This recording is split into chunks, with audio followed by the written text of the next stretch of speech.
Karibuni katika Some Stories simulizi. Uwanja wa simulizi. Leo tunakwenda kuanza simulizi yetu ya mapenzi ya macho na tumbo. Katika kijiji cha mlimani, maisha yalikuwa ya kawaida. Ndani ya kijiji aliishi Neema, msichana mrembo lakini maskini. Baba yake alikuwa mgonjwa, mama yake akifanya vibarua, na nyumba yao ya udongo ikivuja wakati wa mvua. Neema alichoka na maisha ya dhiki, akajiambia mara nyingi, sitaki kuishi hivi milele. Kuja kwa tajiri. Siku moja alifika kijijini Moses, mwanaume mwenye gari kubwa, nguo za gharama na pesa nyingi. Hakuna aliyefahamu chanzo cha utajiri wake, lakini watu walimheshimu. Mwanzo wa mapenzi.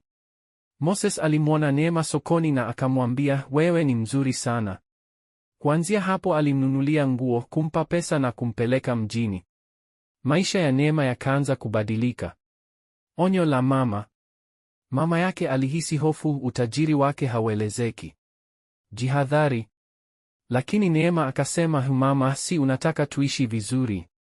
Huyu mtu anatusaidia. Ndoa ya haraka. Moses alimposa Neema. Harusi ikafanyika kwa haraka lakini kwa kifahari. Neema akaanza kuishi kwenye nyumba kubwa, akila vizuri na kuvaa vizuri, lakini kulikuwa na kitu kisicho sawa.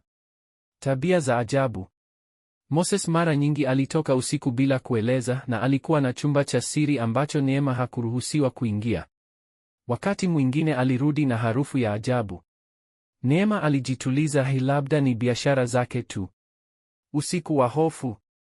Usiku mmoja Neema alisikia sauti za kunong'ona kutoka chumba cha siri. Ndani kulikuwa na mwanga wa mshumaa na sauti ya Moses akiongea kana kwamba anaomba kwa kitu kisichoonekana. Hofu ilimzidi, akarudi kitandani bila kulala tena. Mwanzo wa msiba. Siku chache baadaye, baba yake Neema alikufa ghafla bila dalili. Moses akasema kwa ukavu, ni mapenzi ya Mungu.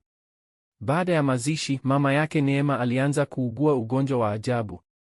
Hakula, alidhoofika na madaktari hawakuona tatizo. Ndani ya moyo wa Neema hofu ilikuwa.